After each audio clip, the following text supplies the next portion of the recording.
Bonsoir à tous et bienvenue en direct sur KTV. Nous sommes le lundi 4 mai et à la une de cette édition, la désormais traditionnelle conférence de presse de l'ARS. L'occasion pour Dominique Voynet de faire le point sur l'épidémie qui s'accélère dangereusement à Mayotte. Avec près de 700 cas, 7 décès et 6 personnes en réanimation, le pire semble devant nous. À ce titre, du matériel médical doit arriver sur l'île dans les prochains jours, à l'instar de l'hôpital de campagne. Un sujet signé Paul Arthur Avit. 36 nouveaux cas et un nouveau décès lié au Covid, c'est le triste constat de l'épidémie sur Mayotte ce lundi. Un constat d'autant plus inquiétant que le virus circule aujourd'hui sur toute l'île. Le virus circule partout. Il circule partout. Il n'y a pas un seul village qui échappe, pas une seule catégorie de population, pas une seule tranche d'âge. On a une accélération rapide et un peu brutale, en gros depuis le début du Ramadan, quoi. Une situation qui s'explique par le rassemblement de la population pour les ruptures du jeûne et l'Imrengue. Dominique Voynet a pu aussi faire le point sur les 2 décès supplémentaires annoncés par le directeur général de santé. En effet, ces 2 cas suspects n'ont toujours pas été validés comme des morts du Covid. Une validation attendue par l'ARS depuis la métropole. On n'a toujours pas l'évaluation pour ces 2 personnes, ce qui est assez normal, parce qu'il y a quand même pas mal de boulot au niveau national en ce moment. Mais donc sur un des 2 cas, sur un des 2 décès, nous ne pensons pas que ce soit un Covid, mais on veut effectivement l'arbitrage du national. Il y a trop peu de signes cliniques et le scanner n'est pas convaincant. Sur l'autre cas, c'est plus probable. En revanche, donc sans toucher à ces 2-là qui sont en suspens, on a un 7e décès très probable lié au Covid. Donc une personne âgée, dont vous avez tous entendu parler, compte tenu de ses responsabilités dans la communauté mahoraise à Mamoudzou. En effet, cette personne n'est autre que Abdourahmane Ben Omar, grand imam de la mosquée de Mamoudzou. La rédaction de Kwezi présente à sa famille et ses proches ses plus sincères condoléances. Et le préfet a également fait le point il y a quelques minutes sur le déconfinement. Il a ainsi annoncé la reprise des écoles élémentaires prévues pour le 18 mai. L'aéroport pourrait réouvrir ses portes le 2 juin. Des annonces à confirmer dans les prochains jours, dans les prochaines semaines, mais surprenantes au regard de l'épidémie. Ce matin, Nadjima Hamada s'est montré très critique envers le représentant de l'État. Le candidat à la mairie de Mamoudzou lors du premier tour des municipales a également attaqué la majorité face aux violences à Mamoudzou. Je vous propose de l'écouter. On a un représentant de l'État, qui est le préfet, qui est, son premier poste de préfet sur le territoire. Il a été sous-préfet, il a été directeur de cabinet, ainsi de suite. Mais c'est son premier poste, donc il n'a pas les épaules pour ça. C'est un petit fonctionnaire qui fait ce qu'il peut, mais il n'y arrive pas. Oh, il arrive à Mayotte, il doit gérer un essai de séisme, il doit gérer un cyclone qui devait arriver, il doit gérer cette crise-là, il est perdu. On va essayer de l'aider, on essaie de l'aider, mais visiblement il n'en veut pas parce qu'il règne en maître sur ce territoire face à la docilité de certains élus et grands parlementaires. Ça c'est une première chose. Une deuxième chose, on a la mairie de Mamoudzou. On a quand même 2 autorités qui ont la police sur ce territoire. Le conseil départemental n'a pas de police. Il y a la police municipale et la police nationale. Donc la police municipale, elle est gérée par le maire de Mamoudzou et celui qui se dit monsieur chef de la sécurité, mon ami Nassoudine Darwesh, a failli lui aussi. On a 2 sortes d'élus à la mairie de Mamoudzou. Des élus responsables et des élus irresponsables. Nassoudine Darwesh est un élu irresponsable. Irresponsable. Il a failli dans ses missions. Et après l'Assemblée nationale, le Premier ministre présentait ce jour son plan de déconfinement au Sénat. L'occasion de réaffirmer que les élus locaux auront la lourde responsabilité de choisir la teneur et la date du déconfinement. C'est notamment le cas des maires qui sont en charge des écoles élémentaires. Ce matin, Mohamed Bakar, le premier édile de Tsingoni, était en direct dans la matinale de Kwezi. Pour lui, ce déconfinement doit se faire sans plus attendre, mais il n'est pas question d'ouvrir les écoles. Au montage, Leslie Vumenet. Il y a 2 semaines, le maire de Tsingoni s'est fendu d'un courrier pour s'insurger contre les distributions alimentaires dans les communes. Selon lui, les choses ont été mal organisées à Mayotte et ont favorisé le non-respect du confinement.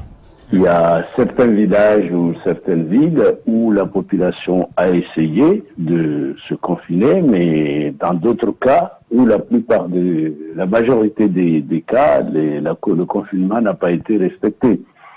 Donc aujourd'hui, on ne peut pas parler de déconfinement puisqu'on n'a jamais eu en réalité de confinement. Malheureusement, le malheur des uns fait le bonheur des autres. On reconnaît qu'à Mayotte, il y a une population qui souffre, mais ça fait longtemps que cette population souffre. Ils ont pris exactement les mêmes mesures que l'État, parce que moi je peux dire qu'à Mayotte ici, c'est l'État qui a perpétré le déconfinement dès le départ, avec ces histoires de distribution de colis alimentaires, des parses, des je ne sais pas quoi. Mohamed Bakar l'affirme, les écoles de l'île ne sont pas prêtes et ne peuvent pas réouvrir pour le moment. Le maire fait partie de ceux qui préconisent une rentrée au mois d'août prochain. Les écoles ne pourront pas s'ouvrir le 11 mai. C'est pas possible. Même en métropole, aujourd'hui, il y a certains endroits où c'est impossible d'ouvrir les écoles et n'en parlons pas à Mayotte. Que ça soit le 11 ou le 18, ça revient tout de même. Ça revient tout de même parce qu'il y a beaucoup de choses qu'il faut faire. Est-ce que Mayotte aujourd'hui est prête à faire les tests vraiment en grande quantité?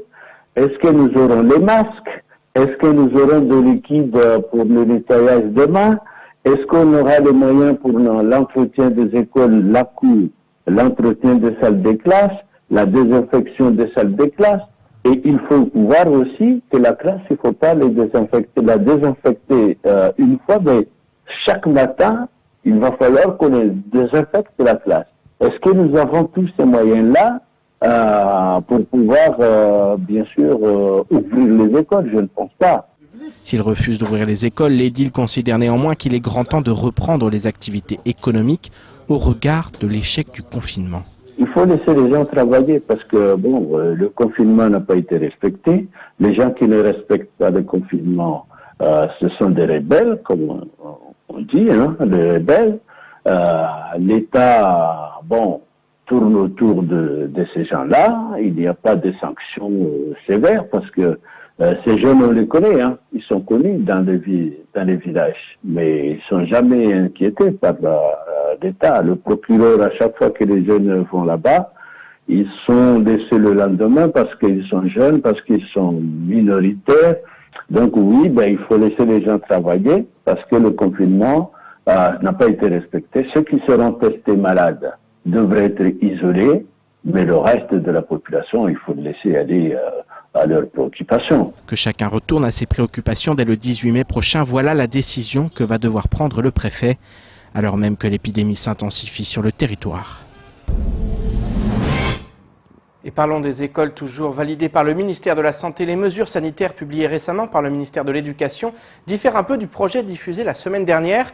Avec cette charte définitive, toutes les tables devront être espacées d'1 mètre pour disposer d'un espace de 4 mètres carrés par élève. En ce qui concerne le port de masque, il est déconseillé pour la maternelle mais obligatoire au collège. Je vous propose d'y voir un peu plus clair avec les explications de nos confrères de TF1. Avec ces nouvelles mesures, on arrive un peu mieux à s'imaginer à quoi pourra ressembler une salle de classe en période de coronavirus. Déjà, avec la distanciation sociale, toutes les tables devront être espacées d'1 mètre, ce qui signifie que chaque élève disposera d'un espace d'environ 4 mètres carrés. Ce qui veut dire 1 mètre devant, derrière et sur chaque côté. Exactement. Par exemple, dans une salle de classe standard de 50 mètres carrés, on pourra accueillir 16 personnes. Alors, est-ce que aussi les élèves et les enseignants vont chacun devoir porter un masque? Ça dépend. D'abord pour les élèves. En maternelle, le port du masque est interdit. Les élèves sont un peu trop jeunes. En maternelle, le port du masque est autorisé mais déconseillé. Ensuite, au collège, le port du masque est obligatoire lorsque la distance d'1 mètre entre chaque personne ne peut pas être respectée.